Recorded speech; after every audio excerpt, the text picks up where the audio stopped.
আজ সকাল থেকেই মুষলধারে বৃষ্টি শুরু হয়েছে, আর বেলা বাড়ার সাথে সাথেই দেখি বৃষ্টির সাথে গুড়ি গুড়ি বরফও পড়ছে। আগের বছর তো এরকম সময় প্রায় 2 থেকে 3 দিন বরফ পড়ে গিয়েছিল, বাট এবছর এটাই ছিল প্রথম বরফ। জাপানের প্রায় অধিকাংশ জায়গাতেই এবছর বরফ পড়ে ঢেকে গিয়েছিল, কিন্তু আমাদের কাওয়াগুচি টোকিও সাইডটাতে বরফ একদমই পড়েনি।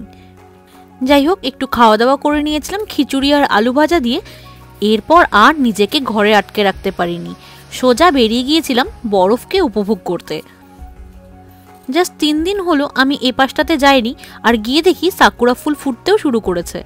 এবছরও ঠিক সেই সাকুরা ফুল ফোটার টাইমেই বরফটা পড়লো, হয়তো ফুলগুলো ঝরে যাবে।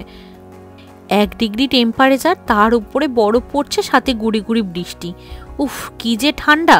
তবুও এই ঠান্ডাকে উপেক্ষা করে ছাতা নিয়ে ভিজতে বেশ দারুণই লাগছিল। এ যেন এক অন্যরকম দৃশ্য।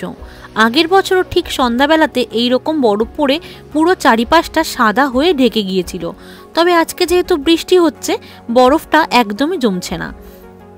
হাঁটতে হাঁটতে আবারও সাকুরার কাছে চলে এসেছি, আর আমার বাড়ির ঠিক অপোজিটে আছে একটা বাচ্চাদের স্কুল।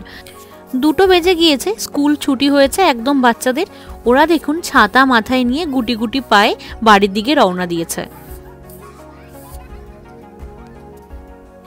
আগের সপ্তাহতেই বেশ ভালো গরম পড়ে গিয়েছিল, আর এই সপ্তাহে দেখাচ্ছিল আগের থেকেই যে সোমবার থেকে বৃষ্টি হবে, কিন্তু বৃষ্টির সাথে শেষ দিকে বরফটাও দিয়ে গেল।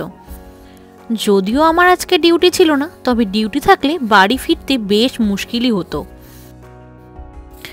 আমার মতন এই কচিকাচারাও কিন্তু বাড়ি ফিরতে ফিরতে বরফটাকে বেশ উপভোগ করছিল।